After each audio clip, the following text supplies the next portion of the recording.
Should you apply for an Ecuador visa from inside of Ecuador or from abroad? I run an Ecuador visa company, equipass.com.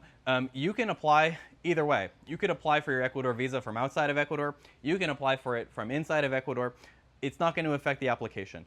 What will affect the application is if you're illegally in Ecuador. If you overstayed your tourist visa, I believe you have to leave to submit a valid application. You cannot apply for an Ecuador visa while you're illegally in Ecuador. So keep that in mind. I think if you're applying to move here, it can be a good idea to apply from your home country. That way, because it can take a long time for Ecuador to respond. They can respond in like 95 days. So that way you'll have more certainty when you move with all your stuff here, instead of coming here on your tourist days and crossing your fingers. Although a lot of people do that, and I did that myself. So it's not against the rules, but you know, you risk running over your tourist days if something were to go wrong. And you also, you know, you have more certainty when you have your visa before you move here. But at the end of the day, it doesn't matter. A lot of countries like Afghanistan or the Philippines, they can't even come here as a tourist without a visa. So they have no choice but to apply from abroad.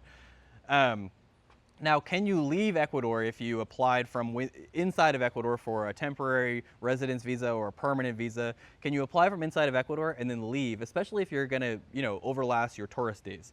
Now, two answers for you here. One is if you applied before your 6 months were up. Let's say you came as an American to Ecuador for 90 days and you extended for another 90, and you apply before that 90 is up, but now you're overstaying while you're waiting for your visa to process. That's okay. That's not against the rules in itself, but if that visa application were denied, I would expect you to get hit with an overstay fee, and you'd have to leave Ecuador before submitting the next application. But a lot of people do that and just wait it out on that, you know, overstay period where they have a visa application pending, and if that application's approved, you're good. Now, also, if you applied within your 6 month period, right, within your 90, and then you got your extension, if you applied for a visa within that period and then you leave the country, that's also okay. Being in Ecuador obviously is not a requirement to get an Ecuador visa. Now, you do have to pick a location to have an in-person interview when you apply for an Ecuador visa. So if you picked Azogues, right, a little bit north of Cuenca, and they wanted to see you in person, well, you might not be able to make it back into Ecuador if you already used all your tourist days. Lately, they've only been requesting in-person interviews for people with a criminal record or a child dependent. I haven't seen anyone else requested for an in-person interview except those two groups.